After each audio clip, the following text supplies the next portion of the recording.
To the Michigan Runner Show. Join us each time as we explore the people, the places, and the events that shape our great sport.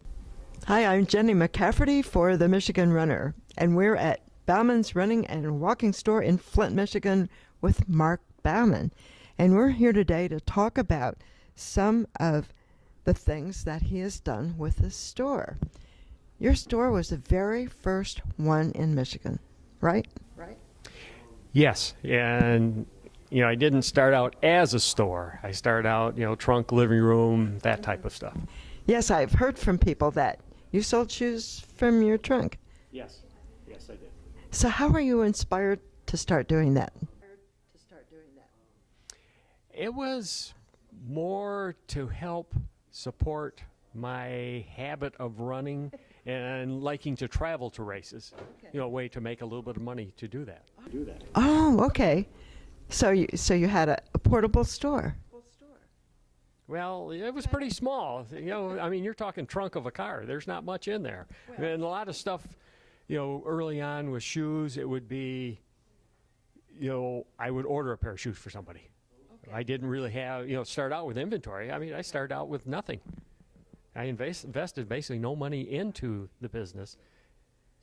So you're going to order a shoe for somebody, and he's looking at the trunk of your car and sees 3 pairs of shoes. How does he know you know about shoes? Oh, I don't think they cared. They just were, it was just so hard to find a pair of shoes. They say, "Oh, running shoes. Yeah, I need some running shoes. I'll get them from you. You're another runner." Okay, so shoe stores really didn't carry them? Not much. Very little. So how did you find your first pair? Well, there were, the general athletic stores, sporting goods stores did have a few pair of shoes here and there, but there was not much selection, and you just, kind of guessed at what you wanted. Did you notice earlier on there were certain brands or styles that made a difference?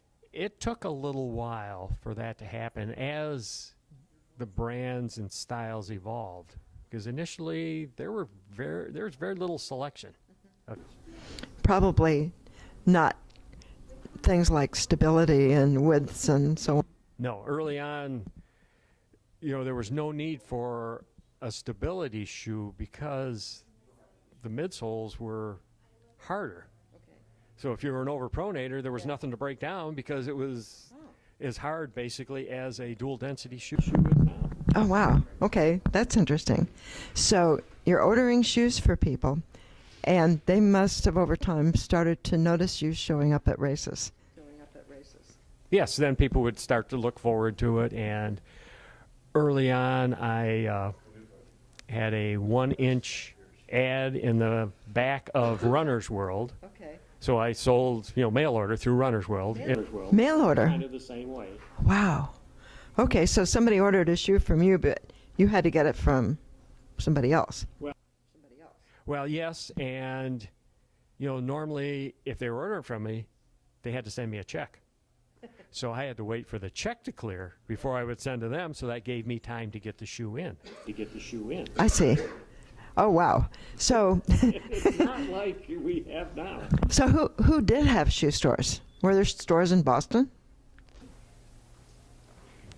I'm sure there must have been at that time, but I don't recall ever being in one. Okay. So it's interesting to think about not having a running shoe store.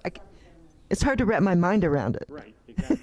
So basically you're an entrepreneur in more than one way because you've come up with this idea. Well, there were a couple other running stores, which I didn't really know about them at the time, around the country. It had already started. Okay.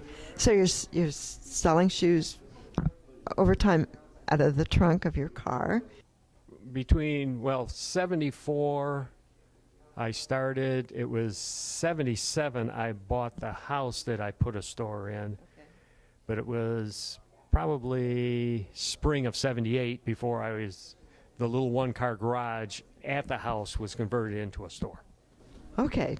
And how much of a difference did that make in the business? Oh, yeah. Then the business started to take off because I had inventory. People would come in and they could pick out something and, then they had it. Find you. Right, and they knew where to find me. That car moved around. Yes, the car moved around. But I did sell a little bit out of my living room prior to that, so I did have a location. Okay. So inventory is a tricky thing. How did you learn how to manage what runners wanted? Well, there was very little selection when I started out, so it was not hard to manage inventory at that time, and models didn't change as often as they do now. So you mentioned changes.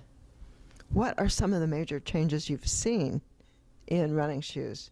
You mentioned stability not being an issue.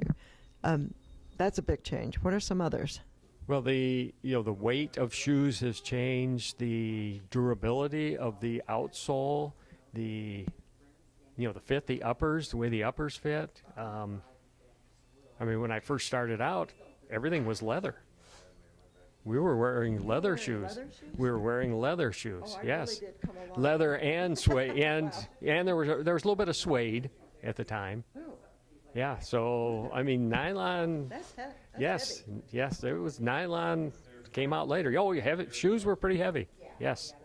Wow, amazing. I never thought about that, but they would have lasted a bit longer. Well, it's the sole you wear out. It's usually not the upper. But I mean, it was traditional. New pair of shoes. I mean, you're getting blisters. You're getting blisters, especially in the heel. For me, anyway, in the heel, and they were much lower cut in the heel too. They're higher in the heel now than they used to be. Why is that? Just snug the heel a little better. Okay. Are you still getting blisters with new shoes? No, never. I hardly ever get a blister anymore. It's interesting. I've always assumed from the get-go that any shoe, running shoe, whatever, you're going to take it easy at the beginning. Are you saying that you can put on a new running shoe and go run a race? Oh, I've ran marathons in brand new shoes before. Yes. You have? Yes. I can kind of tell by the shoe. For myself, I can. Yes. I don't recommend it, but for myself, I can do it. Okay, fair enough. And then there comes this whole business in the running shoe business of how you fit a shoe to a runner. What are some of the questions you ask somebody who wants to buy a pair of shoes? And it's kind of starting from scratch. Well, I'm going to ask them about what they're going to use the shoe for. Okay. If they have any experience, even if they don't, any problems that they have, leg, foot, shin, ankles, knees. And then I'm going to look at their feet. Okay. And that's probably one of the most important things, is looking at them. If they have an existing pair of shoes, you can tell something by looking at their old shoes. Okay. So you look for arches and what else? Arch and fit and their gait. Thinking about Peter Hallop sold me my first pair of running shoes. And and I remember his asking me a question about how fast I ran some 5K or other, and I looked at him and said, "You don't want to know." So that's not a question. Well, it's more how much they're running and what they are going to use the shoe for. Okay. How about rotating shoes? Rotating shoes, I recommend that more for a person who's doing more miles. Okay. To kind of maybe rest a shoe, rest their leg. And part of the reason for that is, I use the example of, say you're using one pair of shoes all the time and it maybe hurts your ankle a little bit. And you use another pair of shoes all the time and it hurts the knee on the other foot a little bit.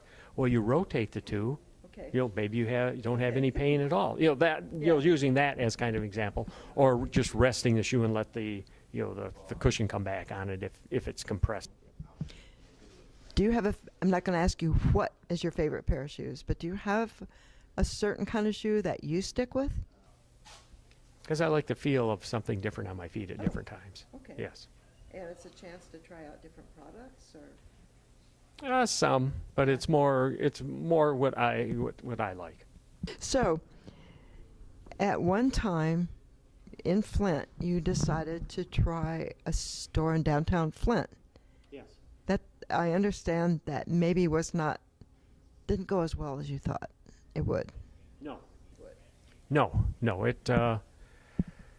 It was a festival marketplace downtown, which at that time, new things were happening downtown every year or two. And, downtowns were expanding in the 80s. And then I guess it was more like the federal government quit supporting downtowns, or the financing to help out had dried up. So then when there's nothing new, then people kind of quit coming and the economy, went downhill. Oh, sure, 80s. Yeah, right. So you're back to the location you're in now? You moved from the garage to next door? Well, from the garage, after a couple of years, I put an addition on the front of the garage. Okay. And then I was there till '06, and then moved next door to this location. Okay, I remember that move. So Yes. This is bigger.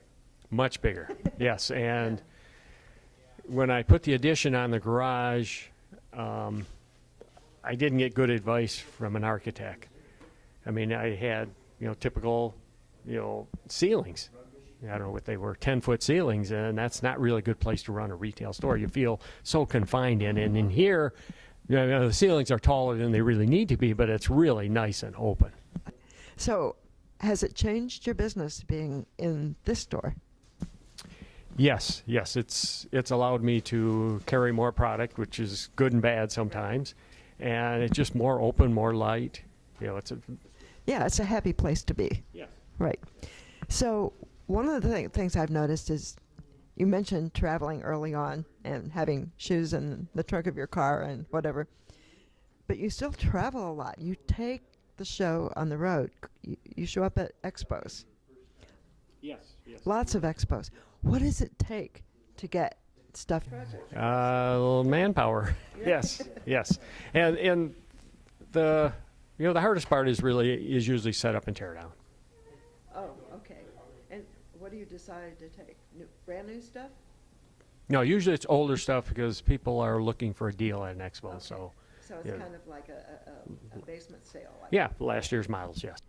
But that's also where people get to know you. And do you get people coming here if they've met you at an expo? Oh yeah, especially since I'm close to I-75 and US 23 going north-south. Oh, okay. Yes.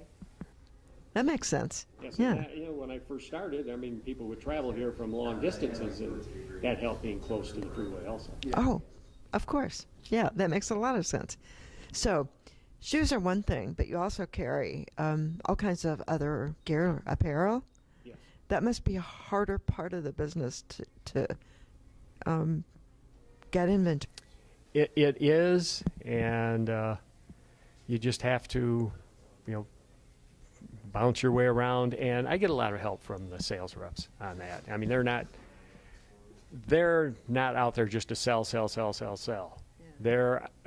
They're out there to make sure what you buy is something that's going to sell. For to stock.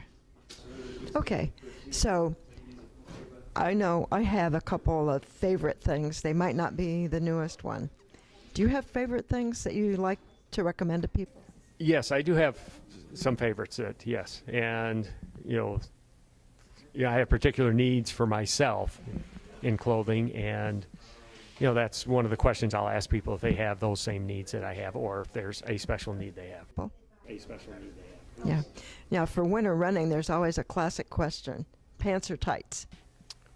Well, that I usually let people decide what's a personal preference for them, and basically telling them that if what you're wearing on your bottoms, a pant or a tight, both are the same thickness.